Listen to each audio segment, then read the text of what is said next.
Hello? Hello? Yes, my friend, you are live on air. Hello. Christian Prince, are you there? Yes, I hear you. All right, are you there, Christian Prince? Yes, my friend, you are live on air. What do you Oh, want to say to okay, us? sorry. Yeah, sorry about that. I was connecting my Bluetooth. I'm an American Muslim, and I recently converted to Islam, and I've been watching your videos on YouTube, and well, at first I got angry with you over some of the things you were saying. I've been looking into some of the things, and I think I've made a bad decision, and now I feel like I need to come out of it. But if I do that, I'm not going to tell anybody about it because I've recently learned about the apostasy laws, and I just think that I'm going to get some serious backlash. So I guess I'd be better off if No, I my just friend, don't worry. here. You live in USA, they will not even dare to touch you. Those cowards, they will dare to touch you only if you live in their countries. No way. Yeah,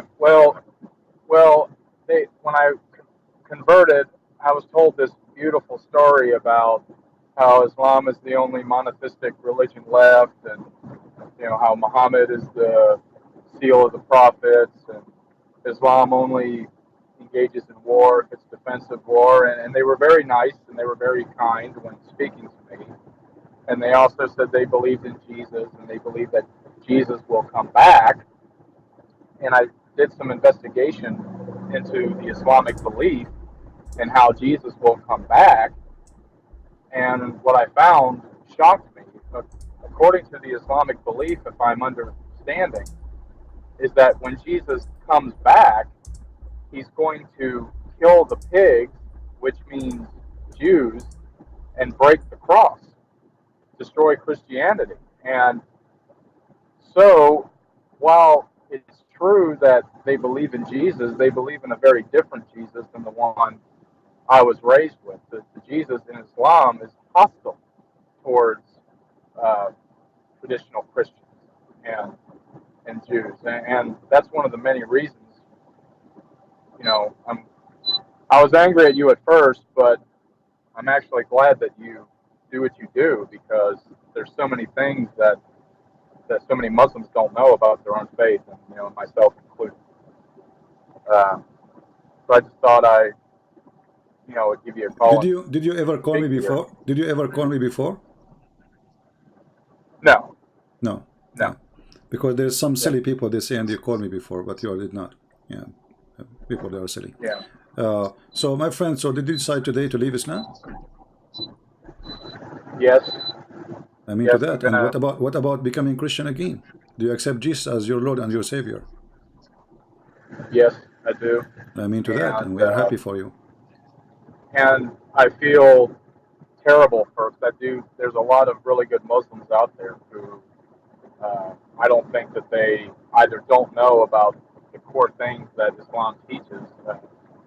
Another thing that Islam teaches is that women don't have the same rights as men do. I mean, yes, they have rights, but I'll give you an example. The Quran teaches that a woman is required to submit to the sexual needs of her husband, and if she doesn't, Allah and His angels will curse her all throughout the night when Exactly. she's asleep. And a man is able to unilaterally divorce his wife, no questions asked. A woman can't do that in Islam. A man can have up to 4 wives, although Muhammad could have more, which yeah, A privilege, I was, yeah, sexual yeah, privilege to the cult leader. exactly. And not only that, Muhammad had sex slaves. He sold sex slaves. So I've been doing a lot of investigating into the faith after I converted, and I should have done more before I took the Shahada, Yeah. but For how long you been a Muslim? not very long, about 3 months, not very long. Few months? Yeah, a few months. Okay. I was curious. I went to a mosque. I met some very nice people there. They were very open, very welcoming. I was actually surprised on how open and welcoming they Well, they would are be. nice because they wanna win you. You know, this is the game. You know, what do you think they will be rude to you? I mean, they're trying to win you to join us, right? So it's a trap. Ha, have you And have you ever heard of a scam is not nice when they call you like, like a scam? You know what scam is? right, and well, and I've been asking some of my friends who I attended the mosque with some of these questions, and they don't like to hear them. They don't like to hear them. They don't like answering them. Or they say things like, "Well, you're taking it out of context. You're misinterpreting it," and that it's almost as if Islam is never wrong, ever. The Christians are always wrong, and Islam is always right. Islam has never killed a person. It's never done anything that would reflect negatively on the faith. And I was also looking into ISIS and other Mm. terrorist organizations that have done, beheadings, and, rapes, sex slavery, and all of these things. And I thought, before I converted to Islam, I thought, well, that's not real Islam. I thought, most Muslims don't do that, so that's got to be a perversion of the faith. And what I found was Muhammad, during his lifetime, beheaded several thousand people during his political campaign after he went from Mecca to Medina. He then became a politician and a jihadist, so he switched from religion. He turned to politics, and his favorite method of execution was beheading. That was his favorite way to. And he beheaded. Actually, his favorite was a crucifixion and putting nails in the eyes and cutting hands and feet. Oh, Yeah. wow! What a good trade-off. Yeah, this is his favorite, and this is actually in the Quran. So and Muhammad, he practiced that. He put nails, he heated nails, and he put them in the eyes of those people who oppose him, as we can Yeah, find in the yeah. and with his wife, I also found out that with his wife Aisha, part of how he got Aisha to marry him was he and Aisha tricked Aisha's No, uncle. not Aisha, Khadija. Oh, okay, right. Khadija. Well, they tricked him into getting Muhammad to marry him. Right. They tricked him while he was asleep, and they The, put the ceremonial marriage yeah, robes on him. yeah. They made the father drunk. They made the father drunk, and they changed his clothing. And then when he woke up, they told him, "You married me to this guy," but he said, "No, I did not." So it was a fraud. Right. Yeah, and this is telling you the quality of the wife and the husband. And well, and so at first when I was watching your videos, I thought that you had I thought this guy's just got a real beef against Islam, and I thought a lot of the things you were saying were nonsense. But at the same time, I couldn't put down your YouTube channel. I just kept listening, and so I did some investigations, and so much stuff I found out since then. So for how long you are listening? For how long you are listening to my channel? A few months, 2 months. Okay. I listened to it 30 days after I converted to Islam, and you were doing a video about what was it? You were debating a Muslim. I think his name is Ibn Farouk. Was his name? Ibn Farouk. Okay. Ibn Farouk. Well, you were debating him, and I think he was using a fake name. Okay. And when you were debating him, you guys were talking about when Adam sinned in the garden, and you were discussing whether or not angels had the ability to lie. Correct. Yeah, you were saying, tell me these things if you are true. I can't remember exactly what you were, but I'm sure you remember the one I'm talking about. Yeah, tell me the names of those things if you are truthful. Right, and so I really liked Ibn Farouk, and I still do. I mean, I don't think he's a bad person. And so I looked into... He's a liar. Well, how he can be a good person? He's a liar. A person, he keep lying. He cannot be a good person. Right. Well, I think a lot of them do, and that's another thing. Yeah. Islam So teaches a thing called a good person, he don't make religion as a business of lying, because supposedly you are following God, and the one who is religious is the last one to lie, right? So when the one who is religious is lying, so what kind of religion this religion is? right. And another thing, because I was a Christian before I converted to Islam, and what's really alarming to me is when I look at the Quran and the things written in the Quran, and then I look at what the book of Revelation teaches about the end times, about how people who worship the image of the beast, which I now firmly believe is the Kaaba in Mecca, is the image of Allah, which Muslims refer to as Yamin Allah, the right hand of Allah. I believe what the book of Revelation is talking about is it's an image in the desert that that the majority of the world would covet shortly before the return of Jesus. And it talks about how Christians will be beheaded in the last days, how there'll be massive persecution.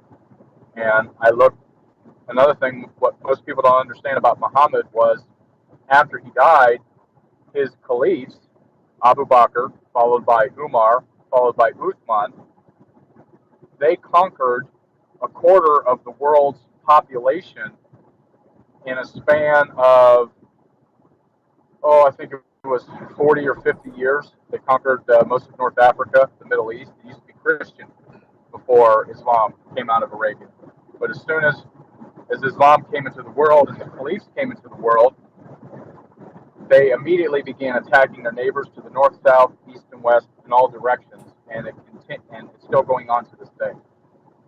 So when people get upset when they say that ISIS is not the true Islam, I can tell you right now that as somebody who, at least until most recently was a Muslim, even for a short period of time, ISIS is practicing the Sunnah. They are practicing the core teachings of Islam.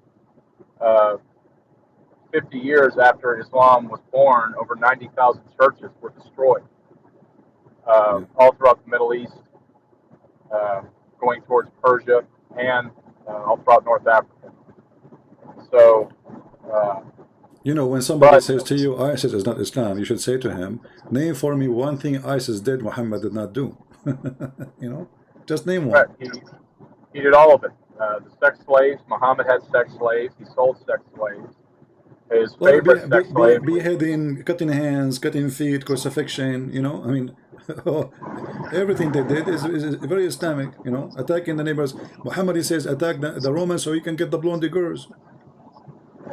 And, I truly believe that it's most Christians today think that the mark of the beast is going to be some microchip or some stamp on your hand or your forehead, but they don't know what the Shahada is. The Shahada, when someone recites the Shahada, they are renouncing Jesus Christ. They are proclaiming allegiance to Allah, to Muhammad. Yeah, they're pledging allegiance. It's a declaration. God doesn't care about a barcode on your hand. He doesn't care about a microchip. He cares about false worship to a false God. That's what makes God angry. So that is what the mark of the beast is. And in the end times,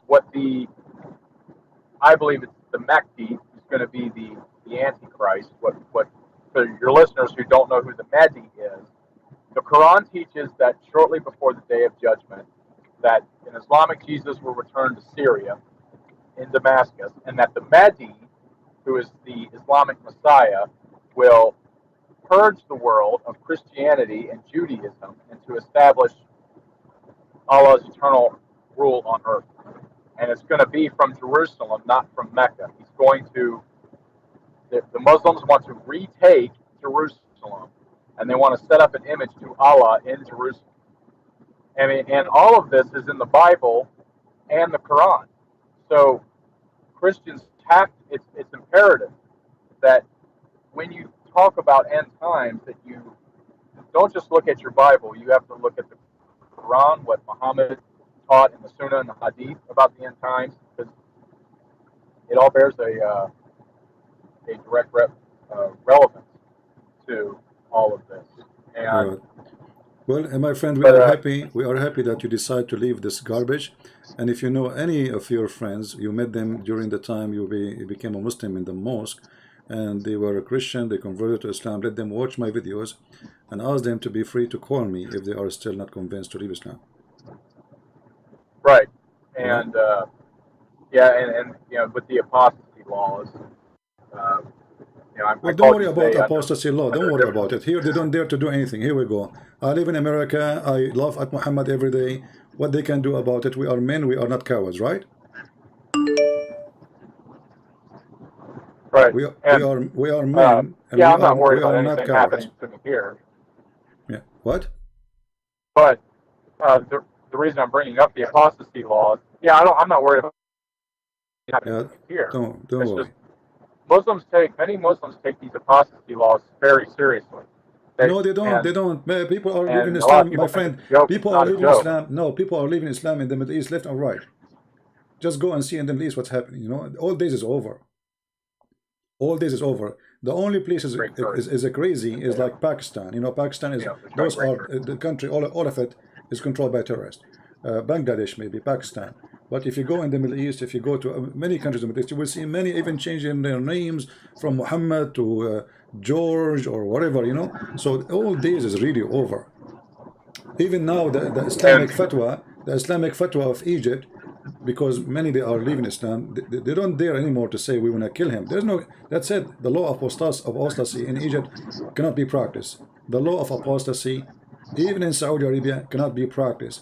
They have now music, they have theater, they have a party. Even now, the Saudi prince established a bikini beach. So all days is over, and I assure you soon the Saudi Crown Prince of Saudi Arabia will allow Christians to build the churches because they are trying to fix this country, which Muhammad damaged it. So there's a big right, revolution in the Middle East right now, and the Middle East is a change. Just last week, the government of Emirat, they changed the holiday or every weekend from the normal Friday to be Saturday and Sunday. So from now on, Muslim in United Arab Emirates, they have their weekend as us, Saturday and Sunday, which is following the Bible. right. And for your listeners too, another thing with when people first convert to Islam, they really just like I was born in the United States. I'm an American. I was born and raised as a Christian. When you convert to Islam, they're really obsessed with micromanaging everything you do, how you dress, how you speak, what what you're allowed to say, what you're not allowed to say. Everything is haram. Absolutely everything is haram. You got just people bugging you night and day, and if you don't show up to mosque, you don't show up to prayer, you have people calling you wanting to know how come you haven't shown up. Yeah, they harass you. I mean, You know, it's harassment so religion. They're trying to so it's intimidate you too. militant. They try to intimidate you to tell you we are watching you in case you do not know. Right, You know? and Yeah. that's another reason why uh, when I first came across your videos, I started taking a closer look, and it's been an incredible couple of months. All the stuff that was not taught to me that I've since discovered. Muhammad was a sadistic human being. He removed the heads of 800 Jews in a single day. In a single day, while his wife watched, they watched the beheadings from sunup until sundown. This was after they had conquered the city of Khaybar, I believe. Muhammad conquered Khaybar. They rushed out all the male Jews that were alive. Women and children were immediately given to Muslim families, and they beheaded 800 Jews in a single day. In a single day, and then after his death, Muhammad's generals, one of his generals was a man by the name of Khalid al. I can't pronounce his last name. Khalid was the name. I'm sure you know who I'm talking about. Mm-hmm. Khalid had killed Zoroastrian Christians, beheaded them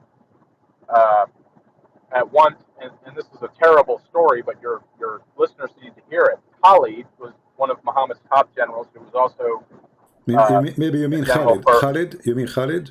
yeah, yeah, that's what I'm talking about. Okay. He's also a general for Abu Bakr, who was Muhammad's first caliph. Hmm. Khalid went to the to some Christians in Iraq.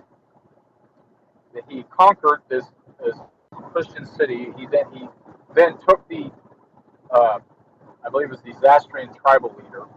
He cut off the man's head. he takes the man's head and he drains the blood into the soil of the ground below him, and then raped the man's wife in the Yeah, bloody well, soil. this one supposedly, this one was not a Christian. Supposedly he was a Muslim, and he killed him. He cooked his head, and he raped his wife. Correct. Yeah. Yeah, Yeah. and so Islam destroys the human spirit. These are when you think of these acts that Muhammad did and then his close companions did.